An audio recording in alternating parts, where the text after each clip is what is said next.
Well, there's a new show on Amazon Prime Video. It centers around a group of unlikely friends who are obsessed with an unlikely cult comic book, and evil ensues. Utopia is a story about a genius scientist who made horrible viruses. Ebola, MERS, Zika. Predicted in dystopia years before the first case in the real world. Yeah, you're one of those, huh? It all has to mean something. I need to kill every single person who's seen Utopia. Everything in Utopia is real. Viruses, It's called Utopia, and joining us now, the creator, showrunner, and best-selling author and good friend of our show, Gillian Flynn. Hi, Gillian. Hey, thanks for having me back. Always good to have you. You're a Chicago and a Northwestern grad, too. We always got to throw that out there. I watched the first episode last night. It is a little dark, and it keeps you on the edge of your seat. I know this is based on a British TV show, but you really had creative control to kind of make it your own. What kind of changes did you make? You know, I've never been a big fan of saying you should remake something just because the original was great. You know, I think there has to be a reason. And Dennis Kelly's original just had so many entry points and it was so layered. And one thing that I was really attracted to was the idea of the conspiracy thriller and doing that. It was just enough like the kind of things I like to do, where it has twists and turns and suspense. But it also kind of had a lot of real world elements and has a big world to it. Whereas, you know, I normally kind of focus in on two characters, a husband and a wife in Gone Girl, or a family in Sharp Objects, and talk about themes that way. This really is about the world at large. And I like the idea it would challenge me in that way. As far as changing it, I didn't set out to necessarily make huge swaths of changes, but I did want to make it my own, and because why otherwise remake it? And one of my big ideas was to really, again, like focus on that conspiracy thriller, focus on this group of very sweet comic book nerds who believe that the secret to saving the world is in comic books, the way many comic book fans do, and to really kind of have fun with that. I wrote every episode myself. I looked at Dennis's wonderful first season and then never went back to it. So the dialogue's mine, a lot of the elements and scenes are mine. And again, for instance, John Cusack's character, who's in it, was someone I created from whole cloth. Yeah, a lot of Chicago actors in it, not only John, but also Rainn Wilson. It's set here in Chicago, and a lot of really eerie events take place, including a pandemic and people dying from it. And this was written far before COVID, and I know this happened like during the editing process is when kind of COVID took place. Yeah, we had filmed all last year and wrapped it up in October.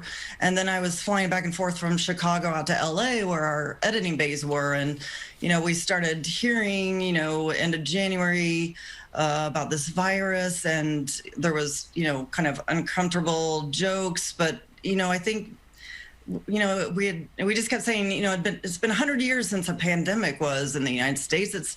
It won't really make it here. I don't know if that was denial or what that was. And I remember as late as, it was early March, I was out in LA and I hugged everyone goodbye and I said, I'll see you in a week. And obviously then the United States shut down, and I was finished editing from my laptop and, was going back and forth from my laptop, editing scenes of hot zone and this mysterious virus, and then looking up at the TV news and seeing scenes that were way too close for comfort. Yeah, life imitating art in the scariest of ways in that sense.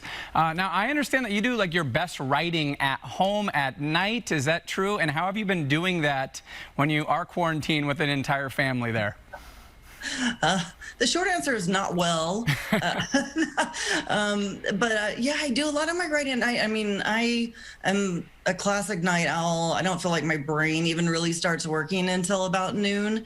And, once I get, everyone's in bed and I kind of feel like I have the house to myself, and the texts stop going and email stops going. And I really get a couple really good hours of work done that way. And so I've done that in between reminding myself what long division is and relearning the capitals of each of the states and all that good stuff with my kids. My son's 10 and my daughter's 6. Yeah, you got your hands full for sure. I love your work. I love Gone Girl, love Sharp Objects, but I always say you seem like the sweetest person and great mom and wife, but your husband must be a little scared if you ever have a disagreement based on your writing. I think the thing he's most worried is if I have some sort of mysterious accidental death, that he'll definitely come under suspicion. I think is probably the biggest concern. But he is my first and best reader. He reads everything I do. I trust him so much and his opinion. And we've gotten over the years a really good rhythm where I've learned to take criticism from him properly, which is its own special skill. And he's learned to really, he's just given me some great advice all the way through. Yeah, what's the best piece of advice? He often will catch me and call me on it if he feels like I'm censoring myself, if he feels like I'm trying to be too nice. Do you not like this character, or does this character feel real? I mean, I remember, for anyone who's read my second book, Dark Places, it has a very this will not shock you. It has a very nasty female narrator, but my first version of it, she was very nice and very peppy and had, conquered all her demons. And I remember he read it and he said, "Do you like Libby?" And I was like, I can't stand her. What a goody two-shoes. And he's like, "Yeah, you can tell you don't like her because she doesn't feel real."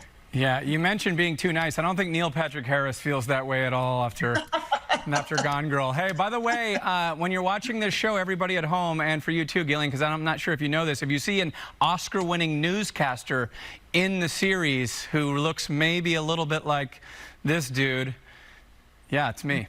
Yours truly. That's it. I want to be in every one of your projects. I shot this a year ago, and I'm excited to see it myself. I want you to be. We're going to have to write you a bigger role next season. All right. Your mouth to God's ears.